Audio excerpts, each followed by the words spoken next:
காலையில் தூங்கி எழுந்திரிச்சோன்னா மொதல் வேலையாக கோபிச்செட்டிப்பாளையம் மார்க்கெட்டில் சோளத்தட்டு வாங்கிட்டு வீட்டில் ரூமில் கட்டி வச்ச ஆடுகளுக்கெல்லாம் வந்து சோளத்தட்டுலாம் கட்டிட்டு அதுக்கப்புறம் வந்து நம்ம வீட்டில் பார்க்க வேண்டிய ரெகுலர் வேலையெல்லாம் பார்த்துட்டு அதுக்கப்புறம் தான் தோட்டத்துக்கு போனேன்.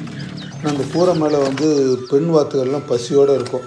சரி தீவனம் தண்ணிலாம் மாற்றி வச்சோன்னா வாத்துகளுக்கெல்லாம் பாவம் பயங்கர பசியாட்டுக்கு தண்ணி குடிச்சிட்டு இருந்தது. அதுக்கப்புறம் தான் செடிகளுக்கெல்லாம் அந்த தண்ணிலாம் விட்டுட்டு கீழே ஒரு குரூப்பு இந்த கூஸ் வாத்துங்க மற்ற வாத்துங்கள்லாம் வந்து தகராறு பண்ணிவிட்டு லவ் பண்ணிகிட்டு இருப்பானுங்க. அதெல்லாம் கொஞ்சம் நேரம் எல்லாம் வேடிக்கையெல்லாம் அப்படியே பார்த்துட்டு வழக்கம் போல் வந்து இந்த ஆண் புறா வந்து பெண் புறாவுக்கு வந்து கூடு கட்டுறதுக்காக சருகு கூண்டுக்கு எடுத்துகிட்டு போயிருந்தேன். இந்த புறாக்களெல்லாம் கொஞ்சிக்கிற அளவுக்குலாம் கொஞ்ச நேரம் அப்படியே வேடிக்கையெல்லாம் அப்படியே பார்த்துட்டு ஏன்னா நம்ம தண்ணி மாற்றி வச்சோடனே அந்த கூசு வாத்துங்கள்லாம் உடம்பு தேய்ச்சி குளிக்குங்க. சரி வீட்டில் ரூமில் வந்து ஒரு பொட்டைக்கோழி இருக்குது. அதுக்கு ஜோடியாக எனக்கு பிடிச்ச சேவலை வந்து இன்றைக்கி வீட்டில் ரூமில் கொண்டு வந்து கட்டிட்டேன்.